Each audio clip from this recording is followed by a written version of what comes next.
Vamos a abrir nuestras Biblias, por favor, en Génesis, capítulo 2, versículos 24 y 25. Génesis, capítulo 2, versículos 24 y 25.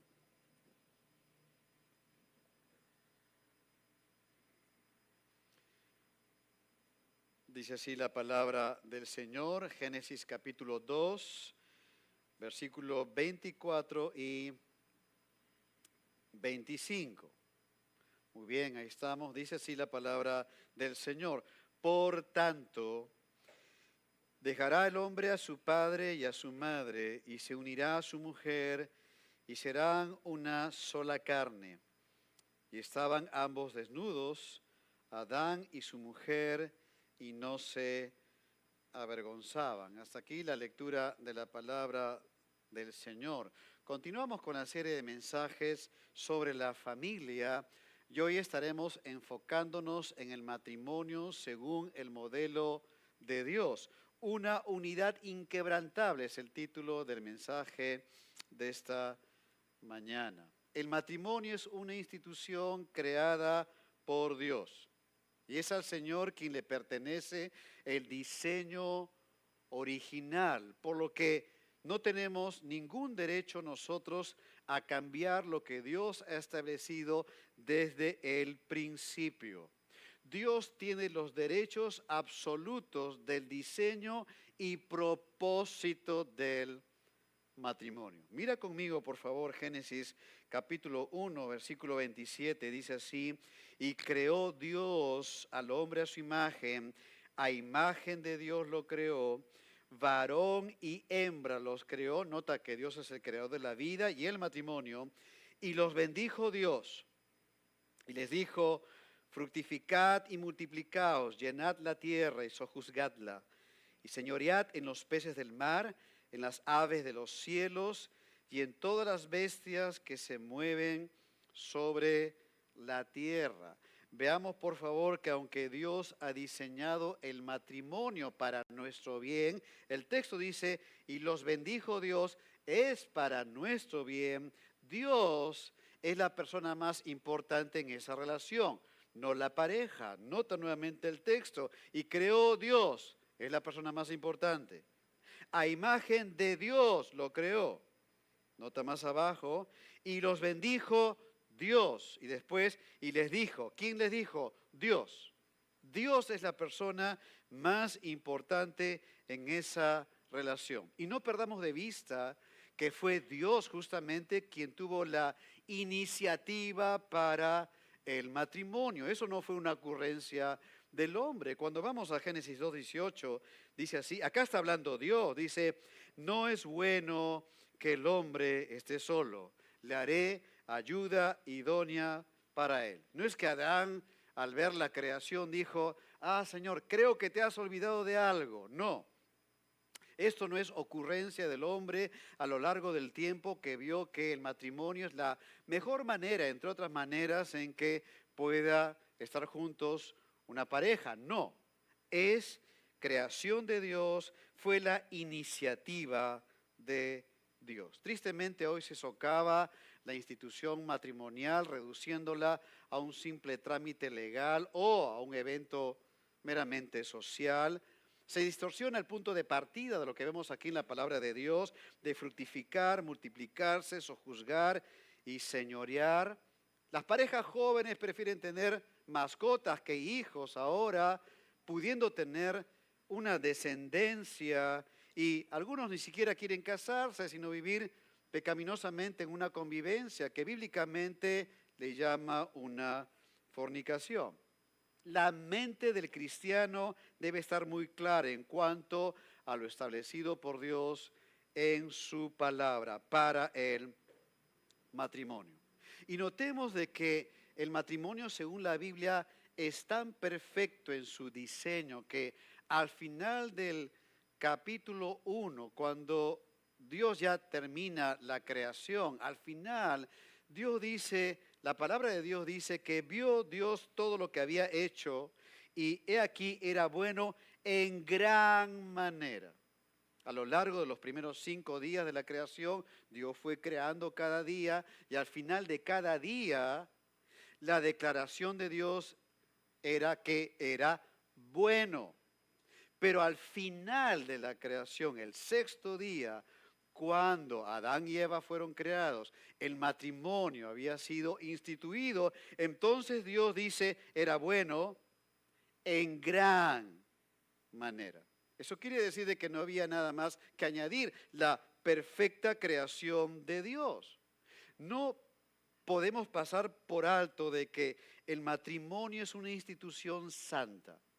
Y lo es a tal magnitud que cuando en el Nuevo Testamento se enseña al matrimonio cristiano cómo tiene que relacionarse, Dios puso una ilustración nada menos comparando a la relación de Cristo y su iglesia con el matrimonio. Es decir, en la mente de Dios, ese Dios todopoderoso, no encontró una mejor ilustración que poner la relación de Cristo y su iglesia para el matrimonio. Mira ahora Efesios 5:24 dice así, así que como la iglesia está sujeta a Cristo, así también las casadas lo estén a sus maridos en todo. Maridos, amad a vuestras mujeres, así como Cristo amó a la iglesia y se entregó a sí mismo por ella. Dios le da el peso al matrimonio de una relación santa. Ahora, en el encuentro del primer matrimonio, ahí está Adán y Eva. Miren lo que ocurrió aquí. Génesis 2:23, Dios había creado a Eva, se la había presentado a Adán, y mira lo que dice Génesis 2:23. Dijo entonces Adán, esto es ahora hueso de mis huesos y carne de mi carne, esta será llamada varona porque del varón fue tomada. Nota que Adán reconoció que Eva era tanto como él, dice hueso de mis huesos y carne de mi carne. Y tenemos que ubicarnos en el Edén porque Adán por primera vez estaba viendo a otro ser humano y que nada menos era su esposa ahora. Y entonces vemos acá que él reconoce que Eva era tanto como él, pero también que Eva no era como él. Era tanto como él, un ser humano. Pero no era como él, porque acá dice, esta será llamada varona, porque del varón fue tomada. Aquí las palabras varón y varona mantienen la misma relación que los términos hebreos que aparecen aquí. Está haciendo una alusión que aquella creación original donde verdaderamente Eva fue hecha de los huesos y de la carne de Adán. Cuando leemos Génesis 2:22 dice, de la costilla que Jehová Dios tomó del hombre, hizo una mujer y la trajo al hombre. Eva tuvo su origen en Adán mismo, de esa cirugía celestial que el Señor hizo en él, y ahora Adán encontraba gozo en su esposa hallada. Hueso de mis huesos y carne de mi carne. Esta expresión de Adán es como un poema. Es un poema. La expresión que está haciendo aquí Adán es como si dijera, es hueso de mis huesos, carne de mi carne. Es un poema gozoso por encontrar aquella esposa que fue creación e iniciativa del mismo Señor. El domingo pasado mencionábamos Proverbios 18:22, cuando la palabra de Dios dice, el que haya esposa, halla el bien y alcanza la benevolencia de Jehová. Dios en su benevolencia desea un matrimonio guiado y bendecido por Él. Ahora, ¿qué enseñanzas podemos atesorar en las Escrituras para un matrimonio conforme al diseño divino? Hemos leído al inicio, Génesis 2:24 y 25, que dice, por tanto, dejará el hombre a su padre y a su madre, y se unirá a su mujer y serán una sola carne. Y estaban ambos desnudos, Adán y su mujer, y no se avergonzaban. ¿Qué enseñanzas podemos tener de aquí? Primer punto, hablemos acerca de una nueva familia. Una nueva familia. El texto en el versículo 24, en la primera parte dice, por tanto, dejará el hombre a su padre y a su madre. Quizá esta sea la declaración más conocida y mencionada en cuanto al matrimonio. Dios inspiró a Moisés y también le reveló a Moisés esta verdad que leemos aquí en la palabra de Dios y que se repite 3 veces más en las Escrituras. Por ejemplo, si vamos a Mateo 19, versículo 4 y 5, miren lo que dice acá. Cristo está hablando aquí. A Cristo le preguntaron sobre el divorcio y Cristo habla acerca del matrimonio. Y entonces dice aquí el Señor, ¿no habéis leído que el que los hizo al principio, varón y hembra los hizo?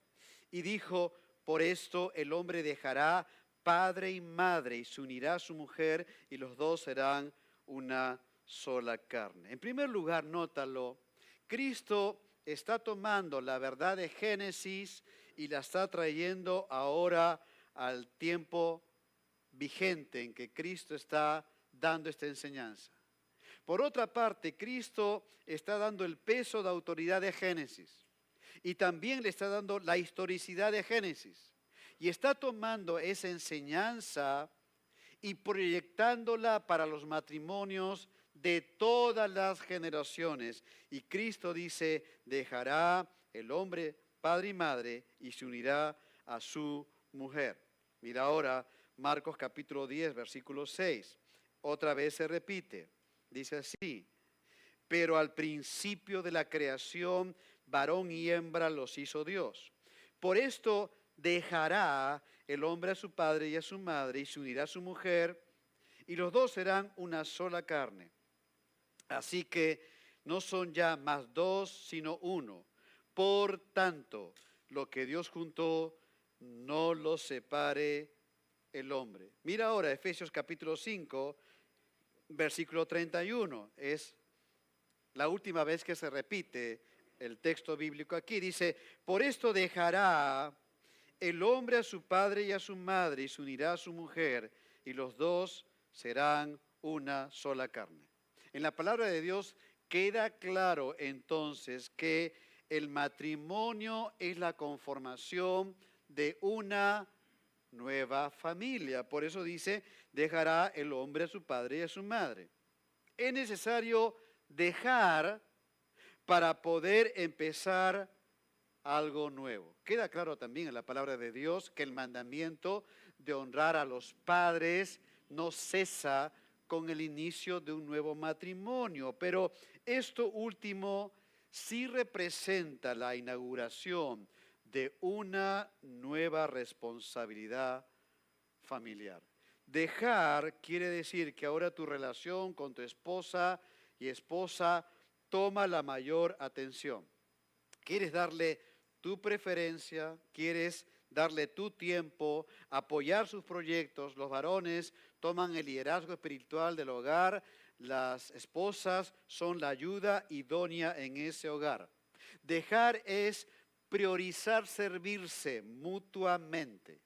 Y nota que en el texto bíblico habla de que Dios creó a un Adán adulto. Si hubiera querido que dependiera de los padres, hubiera creado a un bebito, a un jovencito y sus papás para que dependieran de él, a una bebita, a una niñita y a sus padres para que ella dependiera de sus padres. Pero no, aquí Dios creó a 2 adultos maduros para que se unieran en un matrimonio y empezaran una nueva responsabilidad en ese hogar.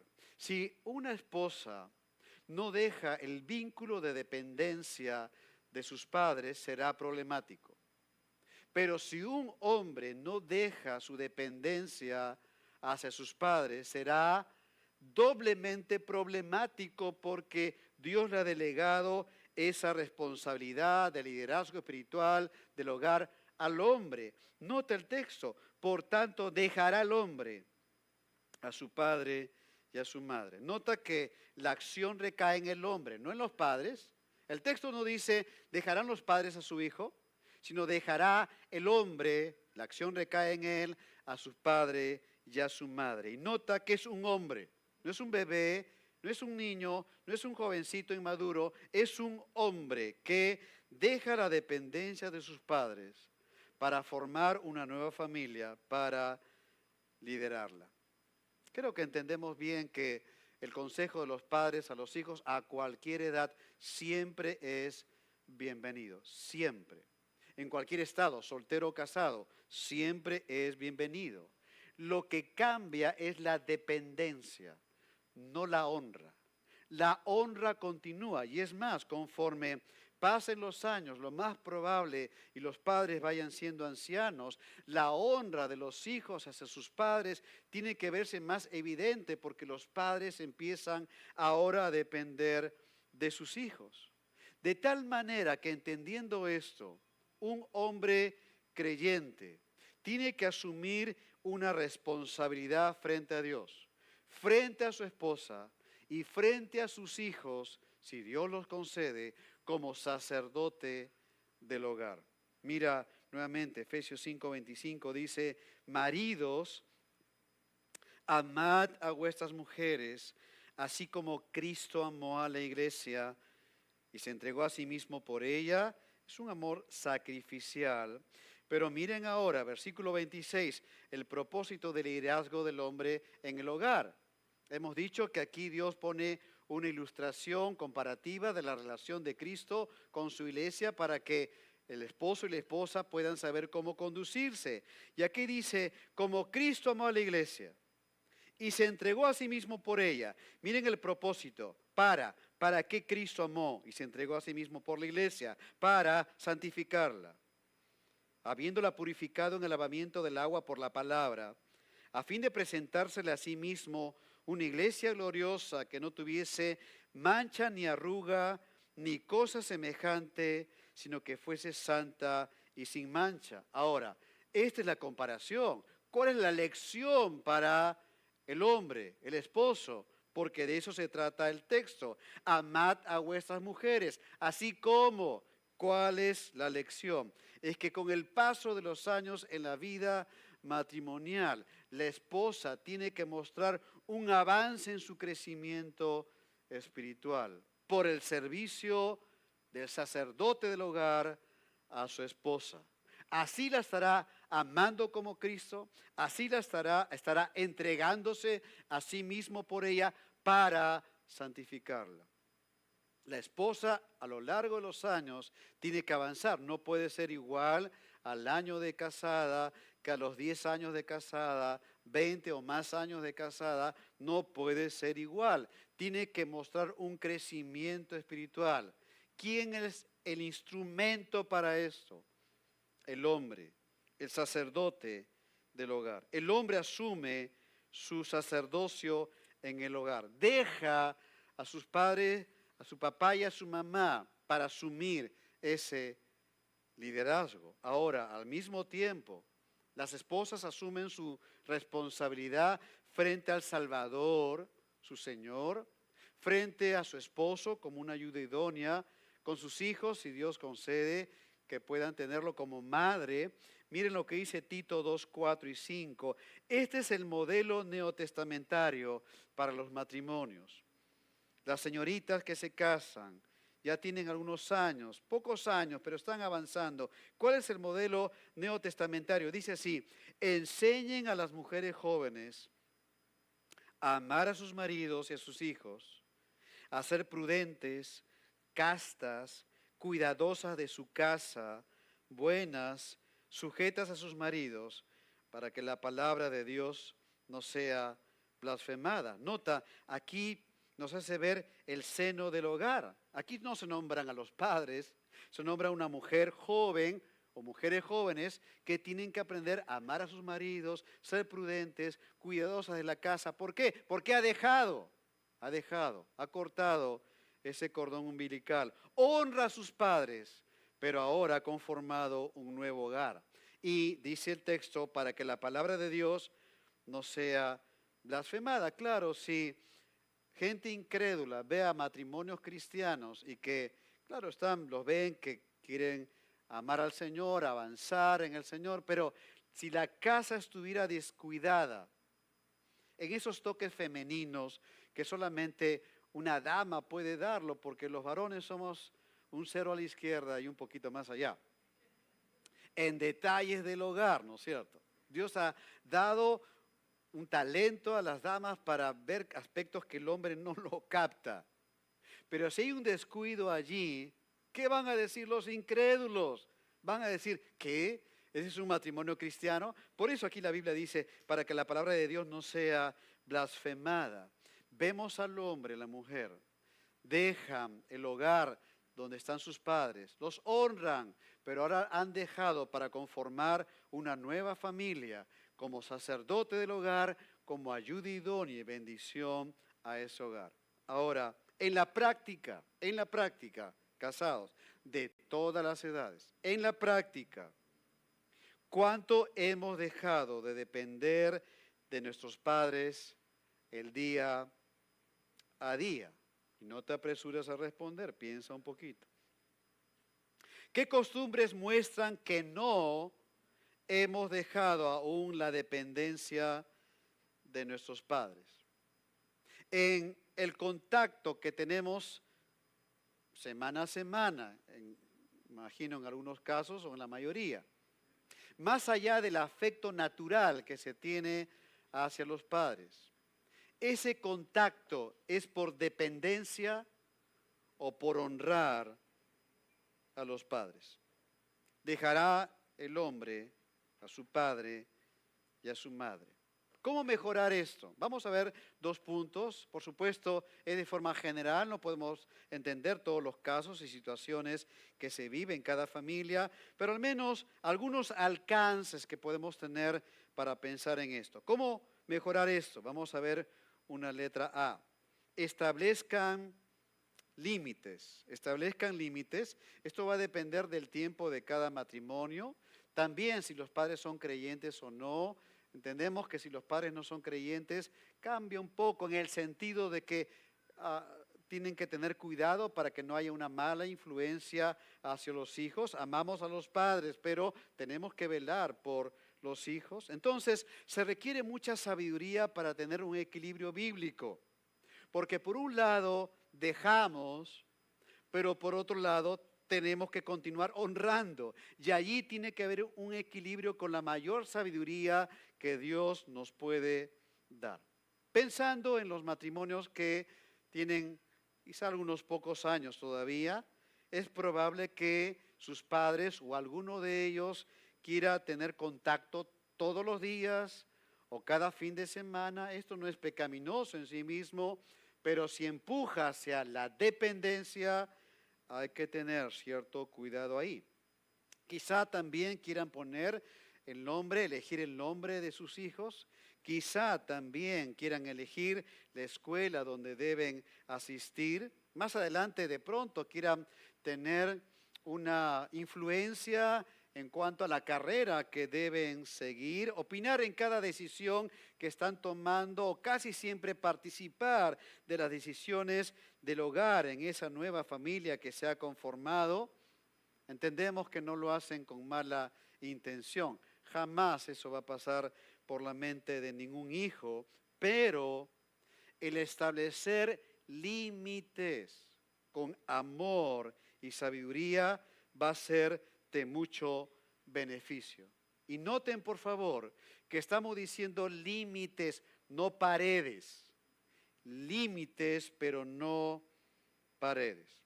Es decir, la dependencia hacia los padres tiene que marcarse de tal manera al haber conformado un nuevo hogar en Cristo conforme a la palabra del Señor.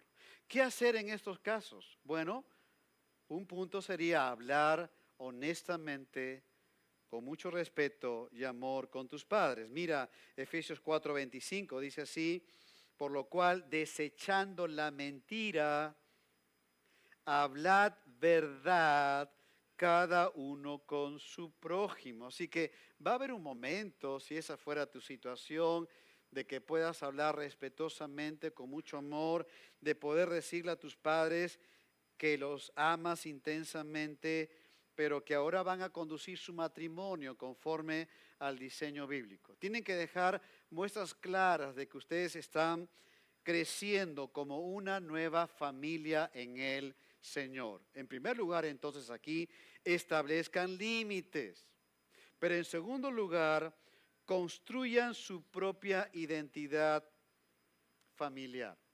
Al iniciar un nuevo hogar, se fusionan dos estilos familiares. Y de allí surge un nuevo patrón familiar, nuevas formas de hacer familia, una nueva manera de poder comunicarse, nuevos hábitos. Cada familia está conformada así. No necesariamente tienen que imitar lo que en casa hicieron. Algunas cosas serán parecidas, otras igualitas y otras muy diferentes, porque así es el hogar. No tenemos que copiar del hogar de proveniencia todo lo que allí hemos hecho. Mientras no vayamos en contra de los principios de la palabra de Dios, cada nueva familia tiene que tener su propio estilo de hacer familia. Mira ahora Salmo 128, versículo 3 y versículo 4. Dice, tu mujer será como vid que lleva fruto a los lados de tu casa. Nótalo, por favor, es tu casa, es una identidad familiar, es tu mujer, es una nueva familia. Tus hijos como plantas de olivo alrededor de tu mesa, es tu mesa, son tus hijos. Hay una nueva familia, una nueva manera de hacer familia en Cristo. Y aquí que así será bendecido el hombre que teme a Jehová. Crea tu propia historia familiar en la intimidad del seno del hogar, tomando como base la palabra del Señor. Por tanto, dejará el hombre a su padre y a su madre. Una nueva familia. Pero en segundo lugar, veamos una unidad única, porque el verso 24 dice, dejará el hombre a su padre y a su madre, y se unirá a su mujer y serán una sola carne. El matrimonio es un pacto delante de Dios. Y esto es más que un contrato. En un contrato, pensando en un matrimonio, hay dos personas allí, pero en el pacto matrimonial Dios está presente. En un contrato, ahí la pareja está esperando que cada quien cumpla su 50%. En un pacto, el matrimonio obedece al 100% al Señor del pacto. Mira lo que dice Malaquías 2:14, dice, Jehová ha atestiguado entre ti la mujer de tu juventud, contra la cual has sido desleal, siendo ella tu compañera. Aquí queremos centrarnos. Y la mujer de tu pacto. Ten presente, querido hermano y hermana casados, que tú has hecho un pacto ante Dios, ante tu esposa, esposo y ante el mundo entero. Esto quiere decir que el pacto que has hecho con tu esposa o esposo en ese momento, en la ceremonia civil, ciertamente aquí en el Perú, también le dijiste no a otras personas. Lo que quiere decir que en ese pacto matrimonial está la exclusividad del esposo hacia la esposa, de la esposa hacia el esposo. Por eso el texto dice, se unirá a su mujer. Su mujer es exclusividad. Hay una mujer, hay un hombre, esposos. Aquí la palabra unirá viene de un término hebreo que significa un pegamento poderoso y es una unidad que ha sido producida por Dios mismo. Eso es algo maravilloso entenderlo así. Y nota lo que no dice uniformidad, sino unidad. En el matrimonio no hay uniformidad porque empezando es un hombre y una mujer. No hay uniformidad, son dos pecadores que se unen en el Señor para avanzar juntos en el matrimonio. No hay uniformidad, cada quien trae su mochila de sus hogares y entonces conforman una nueva familia. No existe tal cosa de años recientes, realmente sí, de años recientes, hablar de incompatibilidad de caracteres. No hay una cosa que es uniforme, pero sí hay unidad en el Señor. Esa unidad nos permite avanzar en Cristo. Es una unidad espiritual que Dios da a ese matrimonio. Pero nótalo también, porque hay una unidad física, no solamente espiritual, sino también física, porque el texto dice al final del verso 24, y serán una sola carne. Una carne habla de una total unidad de partes que constituyen un todo. Así como un racimo de uvas son muchas uvas, pero es un racimo. Y así como Dios es tres personas, pero es un solo Dios, el matrimonio tiene una unidad y es una carne constituido por dos personas. Ahí se conforma un matrimonio. Ahí está totalmente íntegro conforme a lo que Dios ha establecido en su palabra. Un hombre y una mujer conforman la unidad espiritual y esa sola carne física. La monogamia fue, es y siempre será el plan de Dios, la voluntad de Dios para su creación en el matrimonio. Por eso hablamos de exclusividad. Salomón, ¿recuerdan? Salomón cuando escribe Cantar de los Cantares, cuando Salomón escribe Cantar de los Cantares, pone en líneas un poema exaltando la monogamia. ¿Y recuerdan quién fue Salomón? Él tuvo cosas pecaminosas en su vida, desórdenes pecaminosos con mujeres, con concubinas, pero él sabía que eso era simplemente un sinsentido, un vacío a su corazón. ¿Por qué? Porque en el plan de Dios, la unidad y una sola carne está completa con dos personas en el matrimonio. Y entonces Salomón escribe un poema a manera de un grito de anhelo por lo que Dios creó en ese plano original. Por ejemplo, miren Cantares 1:15, nótalo, dice, Salomón está hablando acá, y aquí que tú eres hermosa, hay una nada más, amiga mía, y aquí eres bella, tus ojos son como palomas. Cantares 4:9, mira, dice acá, prendiste mi corazón, hermana, esposa mía, has apresado mi cuello con uno de tus ojos, con una gargantilla de tu cuello. No sé cómo será eso, pero lo prendió a Salomón. Cantares 5:2. Yo dormía, está hablando ella, la esposa, yo dormía, pero mi corazón velaba. Es la voz de mi amado que llama. Venía a la casa, ¿no es cierto? Ábreme, hermana mía, amiga mía, paloma mía, perfecta mía. Notan una unidad espiritual y también una sola carne. Pero ella, la esposa, no se quedaba atrás. Mira ahora lo que ella le dice a él en Cantares 8:6. Dice así, ponme como un sello sobre tu corazón, como una marca sobre tu brazo. Está hablando de pertenencia exclusiva. Porque fuerte es como la muerte, el amor. Es decir, el verdadero amor es tenaz, como la muerte lo es con la vida. Y creo que los casados sabemos todas las pruebas que pasamos en la vida matrimonial. Por eso que en el pacto matrimonial, ¿qué es lo que decimos? Que hacemos ese pacto y viviremos para adelante cuando estemos con salud y cuando estemos enfermos, cuando haya platita y cuando no haya platita, ¿no es cierto? El sentimentalismo termina con la caída del sunset. El verdadero amor es tenaz, dice la Biblia. Tenaz. Tiene una resistencia, una firmeza, una constancia que no se doblega, porque fuerte es como la muerte el amor. Pero al mismo tiempo dice, duros como el Seol los celos. Aquí la palabra celos tiene una connotación positiva, es el deseo de estar al lado del ser amado. Y entonces ella dice que el deseo de estar al lado de su esposo son duros, soporta bien la fatiga, se refiere a eso, de su uso, son duros como la muerte, el Seol, ese deseo de estar al lado de su amado y amada.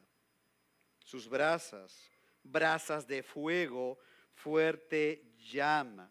Así como el fuego necesita ser avivado por una fuente que lo mantenga encendido ese fuego, el matrimonio necesita una fuente inagotable para mantenerlo con este amor que habla la palabra de Dios. ¿Qué ventaja, qué bendición tenemos los cristianos? Porque la palabra de Dios dice en Romanos 5:5, puedes buscarlo en tu Biblia o anotarlo, dice, porque el amor de Dios ha sido derramado en nuestros corazones por el Espíritu Santo que nos fue dado. ¿Te imaginas eso? El amor de Dios ha sido derramado y por lo tanto tengo una mina inagotable del amor de Dios que puedo impartirlo en el matrimonio. Por eso es tenaz, por eso es tan tenaz como la muerte, por eso es ese deseo de estar junto al amado o amada, duros como el Seol. Así es como una brasa de fuego. El versículo 7 dice, las muchas aguas no podrán apagar el amor, ni la ahogarán los ríos. Si diese el hombre todos los bienes de su casa por este amor, de cierto lo menospreciarían. Claro, porque este amor no está en venta. Si el hombre dice, ¿cuánto puedo poner? Compro este amor con los bienes de la casa, y todos lo van a menospreciar porque le van a decir, no está en venta, es gratuito por la gracia del Señor. Estando en una ceremonia de bodas de diamantes, 60 años de un matrimonio, abuelitos ya con dificultad para caminar, ahí estaban sus hijos, los nietos, hermanos en Cristo. Él sale a hablar unas palabras, ella sale a hablar, habló más que él, es mujer pues. Y entonces, resumiendo lo que dijeron ambos y viéndolos ahí ese testimonio vivo del matrimonio en el plan de Dios, él dijo, si estoy aquí, es por Cristo. Y ella dijo, si estamos aquí, es por nuestro Salvador. Qué sencilla respuesta. Qué sencillo testimonio y profundo a la vez, sin dar tantas vueltas hoy en día con tantas cosas del matrimonio.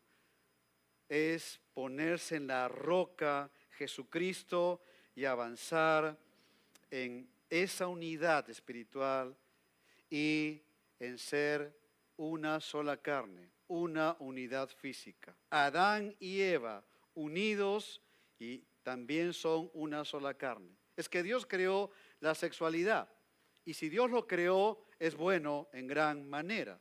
La sexualidad, al ser parte de la creación de Dios, representa el nivel más íntimo de una pareja dentro del matrimonio. Los salvos tenemos que atesorar que Dios lo ha dado para bendición de un matrimonio, de tal manera que eso es para el deleite y procreación, si así Dios lo permite, que se tenga hijos. Por eso Génesis 2:25 dice, estaban ambos desnudos, Adán y su mujer, y no se avergonzaban, no había vergüenza, eran inocentes, el pecado no había entrado, lo veían tal como Dios lo había creado así.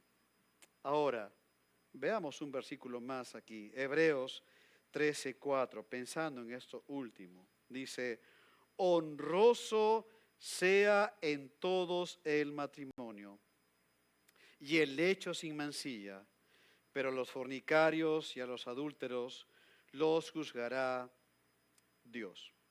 Dios se toma muy en serio la pureza sexual. A los ojos de Dios, toda impureza sexual siempre será un pecado. Aunque el mundo diga lo contrario, aunque el mundo lo promueva, aunque el mundo hoy en día esté cada vez más obsesionado por el sexo. Retrocedamos nada más 50, 60 años atrás y verán la ola que ha venido al día de hoy y que avanzará por la pecaminosidad del hombre y que afecta a los pequeñitos hasta el hombre mayor. Efesios 5:5 dice así, porque sabéis esto, que ningún fornicario, inmundo o avaro, que es idólatra, tiene herencia en el reino de Cristo y de Dios. Nadie os engañe con palabras vanas, huecas, vacías, efímeras, sin sentido, sin verdad, vanas, cosas que no tienen nada que ver con las Escrituras. No tenemos que engañarnos con lo que el mundo promueve, con lo que el mundo persigue, con lo que el mundo anhela, con lo que el mundo enseña. No te dejes engañar. Mira ahora 1 Corintios 6:18. Huid de la fornicación. Cualquier otro pecado que el hombre cometa está fuera del cuerpo, mas el que fornica contra su propio cuerpo peca. Es que el pecado sexual no solo es contra Dios, no solo es contra otra persona, sino lo es contra uno mismo, contra su propio cuerpo peca. Parte de nuestra responsabilidad moral con nosotros mismos es ser puros sexualmente. Cuando un cristiano peca sexualmente, las consecuencias inmediatas son peores que las de un inconverso, porque el evangelio se contamina, el evangelio es mancillado, penosamente hoy en medios evangélicos, a través del liberalismo que está entrando a congregaciones. Esto ya no trae vergüenza, esto ya no trae mal testimonio, eso es penoso. Y este liberalismo está destruyendo congregaciones que hace pocos años atrás eran bíblicas y conservadores. Son open mind, ¿qué importa? Abramos la mente al mundo, aceptemos todo lo que el mundo diga. Y si lo trato de disimular con alguna cosa religiosa, en la práctica es así. Dentro del matrimonio, el sexo es puro y bello. Fuera del matrimonio es engañoso, es feo y es destructivo. Por lo cual, tenemos que poner alarmas en nuestra vida matrimonial para vivir conforme al diseño divino. Y huyan de ese pecado. Por tanto, dejará el hombre a su padre y a su madre y se unirá a su mujer y serán una sola carne. Y estaban ambos desnudos, Adán y su mujer, y no se avergonzaban. Desarrollemos matrimonios para la gloria y exaltación de Dios. Un equipo matrimonial no solamente para vivir, para nuestros proyectos personales. Dios conforma y levanta matrimonios para que sea un equipo para la proclamación del Evangelio en un mundo perdido, ser de testimonio en un mundo en tinieblas, ser luminarias donde hay tanta desorientación hoy en día en la sociedad de qué hacer en la vida de casados, qué es el matrimonio. Y en ese equipo matrimonial vivir para la gloria y exaltación de Dios en una unidad inquebrantable, como lo enseña la palabra del Señor. Próximo domingo, si Dios así lo permite, estaremos compartiendo enseñanzas para los padres de familia.